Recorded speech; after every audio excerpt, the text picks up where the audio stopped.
Please be advised that everything in my video is purely for entertainment purposes. These are purely my thoughts and opinions and are subjective. I must advise you to please do your own research. All media users found on the public domain and are fair use and fair dealings.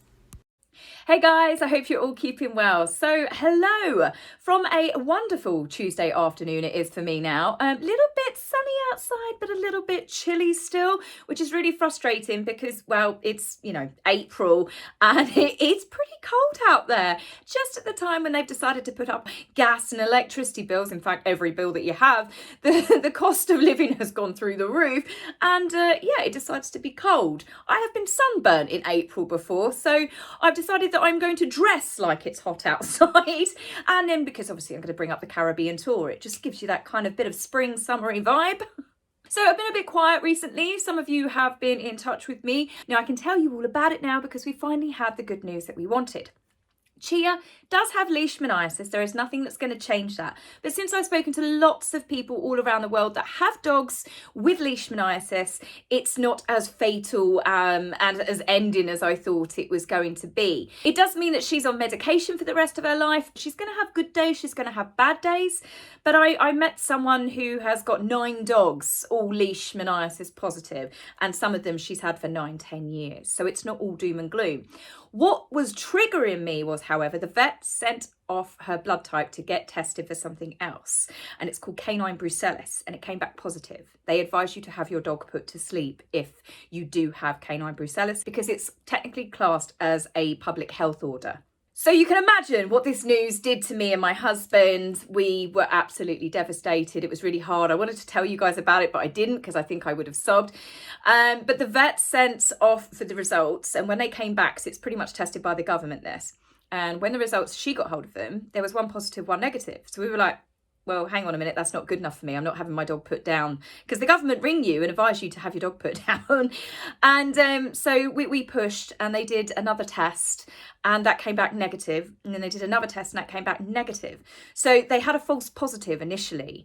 And that is absolutely terrifying to think that we could have, if we'd have just acted on that first round of tests, we could have had her put to sleep. How devastating is that? So now they can basically shove their tests up there. Hoo-ha.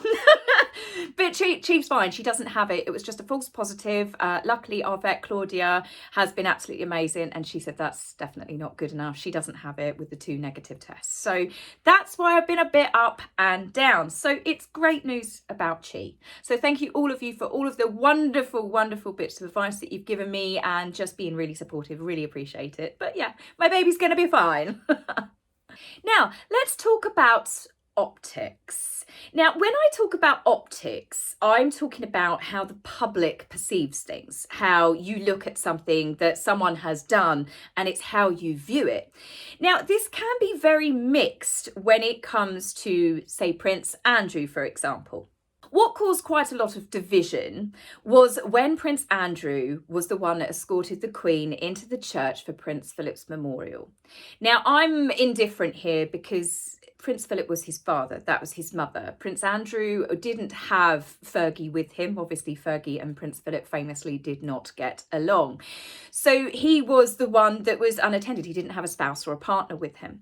So it makes sense that he was the one that walked in with his mum. So I have got no problems with Prince Andrew going to that memorial, but it did tear the public apart because people were saying he shouldn't have been given that prominent role. But the way I view it personally, the way I saw the optics were, it was just a son helping his mother at his father's memorial. Now, Prince Andrew taking the Queen to the Royal Derby, that is different. The optics do not look good here. This is not something that is a personal family event. This is part of the Queen's Platinum Jubilee celebrations. She can take Prince Edward, she can go with Sophie, she can go with, Zara. These are all horse-loving family members. Lady Louise is old enough now. There are so many different members of the royal family she could go with.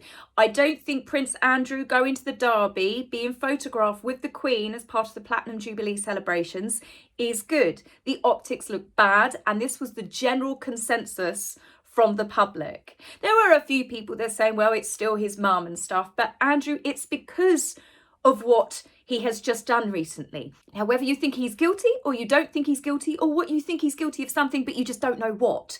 At the end of the day, he has just paid, they're saying around about £12 million to someone that accused him of something incredibly dark. Now, whether Andrew paid her off because he wanted to protect his mother, it doesn't matter which way you look at it. This was not a fender bender case. This was not him paying off someone because he crashed his car into theirs. This was a very, very serious allegation, and his friends and the people that he associates with are not good optics. More recently been proved, Andrew is yet again back in the newspapers because he got paid £750,000 off a Turkish fraudster introduced to him by a gun smuggling Libyan who introduced Andrew to Colonel Gaddafi. Yeah, I mean, what can you say? Can he have any more terrible connections? But he took this money just before the man was awarded, Mr. Turk, I believe his name is, and he was awarded Andrew's Pitch at the Palace Award, which basically means entrepreneurs from all around the world, they get to compete, and then the people that are selected get to promote their businesses, their ideas to a select few people at St. James's Palace. Well, his new friend won it, and a few days after he wins it, Andrew gets £750,000 under the guise of Beatrice's wedding present put into his bank. Beatrice has actually spoken to friends about this, which got leaked to the media, that she had no idea. Yeah, of course, no one would really notice £750,000 coming into their bank account. But when you think about the royal family, they've probably got a lot of money, and who's to say that Andrew didn't say it was a gift from him and Fergie? They have got millions and millions and millions of pounds. So again, this is Andrew. The optics look terrible. So then you go on to Harry and Meghan, again with Prince Philip's memorial. Harry and Meghan did not attend. That looked bad. I think in some ways it was good because it was very much about Prince Philip, although certain members of the media made it all about Prince Andrew escorting his mother. But I do think it was really disrespectful for Harry not to have come. I understand it. If Meghan didn't want to come to the UK, she could have stayed back in America. But Harry's doing this whole thing to do with security. Now, what makes the optics look worse is they have just announced that Meghan will be going with Harry. Of course she will do. But going to The Hague for the Invictus Games with Netflix crew in tow. So now people are saying, did they not go to Philip's memorial? Because let's be honest, they had members of the royal family and dignitaries from all around the world. They wouldn't have just had the Queen's security and Prince Charles' security. They would have had the top security, government official level from all those different royal families. They all would have been working together. Prince Philip's memorial, Harry could have come in like he did with Princess Diana's statue and flown back home. The fact that he did come over with the same security arrangements makes a lot of members of the public think he just used it as an excuse so he could still play victim. But the optics, again, look terrible. You couldn't go to your grandfather's memorial, but he's quite happy to fly over for the Invictus Games. Now, we know that they're filming it as well. We know it's part of, there is the Heart of Invictus documentary that's going on, but Harry and Meghan are also independently filming their own documentary, which is reportedly to be about the couple's life since they left the royal family. So you have got a lot of people saying this looks terrible. One, it's disrespectful to Prince Philip and the Queen and Harry's entire family, but then also, does that mean that they would have gone to Prince Philip's memorial if they had been allowed the Netflix crew? So again, terrible optics. So now we come to the Royal Caribbean Tour. Those of you that watched my last video, you can see they were well received. There was one or two slight hiccups, but that wasn't fault of the couple. But the optics got manipulated by the same people. These are often pro-Sussex. You often see their names crop up typically whenever there's stories to do with Harry and Meghan praising them. Anything to do with William and Catherine, they are negative about it. For example, most recently, when Catherine and William went and met with several Ukrainians that were, obviously doing a lot of big charity drive, getting donations and stuff, Prince William was reported by these people to have said that we're used to seeing war in Africa and Asia. This went viral. Lots of people, including Martin Luther King's daughter, jumped on it saying how racist it was towards Africans. Turned out He did not say it. Now, Nadine White was one of these. Omid Scobie is another one. They spread this rumour, and even when video footage got released to prove that Prince William did not mention Africa and Asia, they didn't really apologise. They didn't back down for it. It was someone else's fault, but they still pushed the narrative. They still kept their tweets up. They still pushed that agenda towards their followers. And they were the exact same people that were typically pushing this. The tour was terrible, terrible optics. And this is why I've decided to call out the bullshit. Now, what initially started before the couple actually arrived in Belize, and this was to do with the protest at Indian Creek. Indian Creek villagers protest against the royal couple's visit. That's the narrative that they ran with. It was all to do with slavery and colonialism. It's not entirely accurate what it was about. It was actually over communal land rights. A handful of villagers were upset that the couple's helicopter was given permission to land on their local football pitch, and they weren't asked. Now, can you blame them for being slightly irritated about that these VIPs are coming over, landing their big helicopter, plus Lord knows how many other staff and security vehicles that would have been there to collect them, on their local communal football pitch without being told prior? Now, it was a handful of villagers that were upset about this, and because they protested, the royal couple had to divert where they were going. This led to the Meghan family, who had prepared for months to show them their eco-sustainable cocoa farming. And it meant that everything that they worked for had to be cancelled.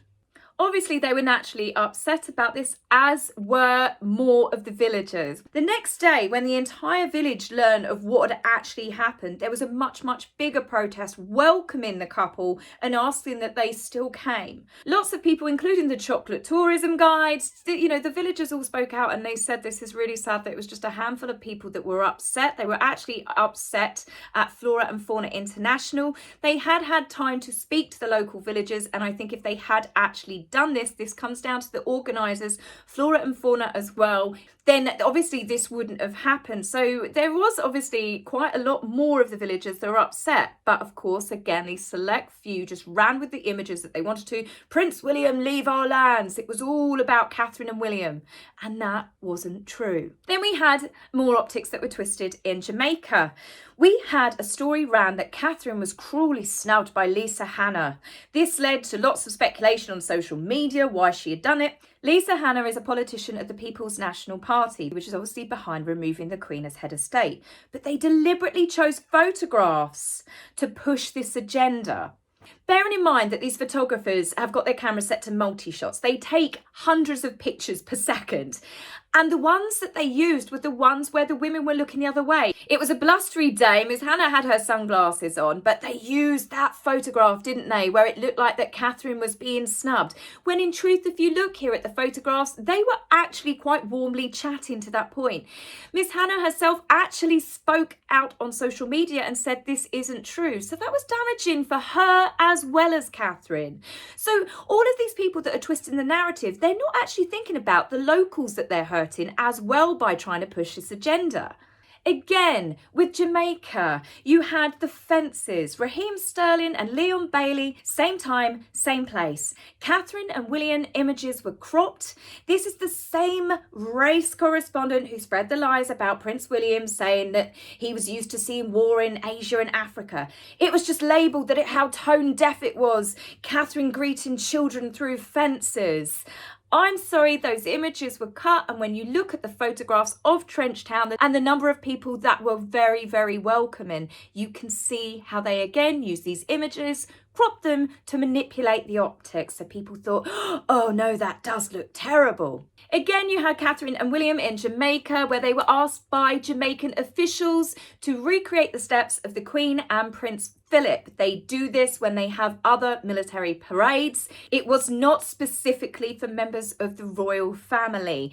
But because of the comparison with Queen and Philip, that then gave the people that were already criticising this tour the reminders of colonialism. And it was was really unfair, because if Jamaica was really upset about that, they wouldn't have insisted that the couple did it. So the royal tour was now being made about colonialism, removing the Queen of Head of State, reparations, and that was really, really unfair coverage of Jamaica. So because of these people being so hell-bent on their agendas of making out that this tour was just one big mistake by the royal couple, they don't seem to realise or seem to have cared about how damaging they were for the Jamaican leg of the tour. Because I know that I'm not the only person, but quite a few people were actually put off by going to Jamaica because of the coverage that a few of these royal reporters, if you can call them that, actually put out. Prince William did obviously discuss it in several speeches, but again, this was not good enough for those select few people. And unfortunately, they were incredibly vocal on social media.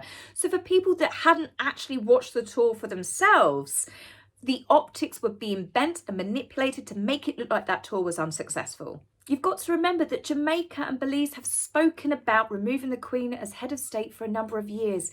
Prince Harry, when he went out to Jamaica, faced the same sort of criticisms. This is not something new, and it was not an attack on William and Catherine. But hey, why let the truth get in the way of, some likes on social media? So you can see from some of the photographs that I've shared, video clips, you can see that the couple were very well received by the locals. I'm very grateful for the amount of video footage that I did see, but I think the royal family are going to have to, unfortunately, start taking people to film everything so they can put out footage as well to counteract when these negative stories start. Sophie and Edward are due to visit the Caribbean themselves as part of the Queen's Platinum Jubilee celebrations. They are going to be going to Antigua, Barbuda, Grenada, St. Lucia, St. Vincent and the Grenadines. And I can tell you now, the same people that attacked the Cambridges, they've probably already started writing up before Sophie and Edward get on that plane.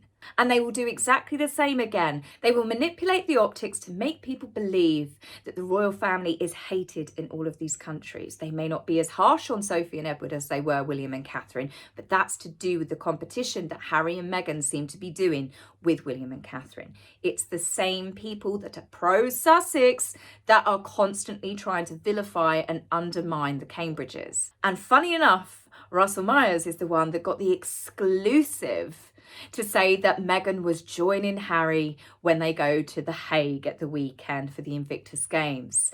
And I can't help but feel that's a case of, so who's a good boy then? Here's a biscuit.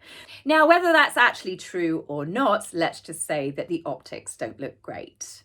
So I hope you've enjoyed the video. I will be back with you really soon because I've got to talk about archetypes and the trademarking of that. So I will see you really, really soon. So take care for now, guys. Bye. If you like my video, please remember to like and subscribe. Please, angry typist, you will be blocked, so save your fingers the time. If you would like to buy me a coffee, please go to my About page and click the link. Love, Taz.